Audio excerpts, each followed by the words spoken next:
किसी ग्राम में किसान दंपति रहा करते थे। किसान तो वृद्ध था पर उसकी पत्नी युवती थी। अपने पति से संतुष्ट न रहने के कारण किसान की पत्नी सदा पर पुरुष की टोह में रहती थी। इस कारण एक क्षण भी घर में नहीं ठहरती थी। एक दिन किसी ठग ने उसको घर से निकलते हुए देख लिया। उसने उसका पीछा किया और जब देखा कि वह एकांत में पहुंच गई तो उसके सम्मुख जाकर उसने कहा, देखो, मेरी पत्नी का देहांत हो चुका है। मैं तुम पर अनुरक्त हूँ, मेरे साथ चलो। वह बोली, यदि ऐसी ही बात है तो मेरे पति के पास बहुत सा धन है। वृद्धावस्था के कारण वह हिलडुल नहीं सकता।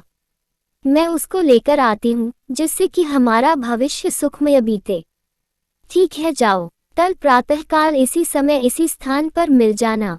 इस प्रकार उस दिन वह किसान की स्त्री अपने घर लौट गई। रात होने पर जब उसका पति सो गया तो उसने अपने पति का धन समेटा और उसे लेकर प्रातःकाल उस स्थान पर जा पहुंची। दोनों वहां से चल दिए। दोनों अपने ग्राम से बहुत दूर निकल आए थे कि तभी मार्ग में एक गहरी नदी आ गई।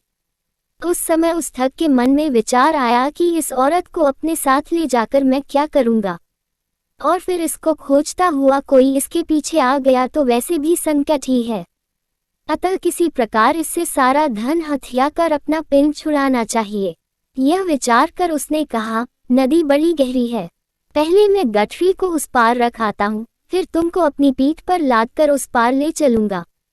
दोनों को एक साथ ले चलना कठिन है, ठीक है, और कपड़े भीगेंगे भी नहीं। उसने वैसा ही किया। उन्हें लेकर ठग नदी के उस पार गया तो फिर लौटकर आया ही नहीं। वह औरत अपने कुकृत्यों के कारण कहीं की नहीं रही। इसलिए कहते हैं कि अपने हित के लिए गलत कर्मों का मार्ग नहीं अपनाना चाहिए।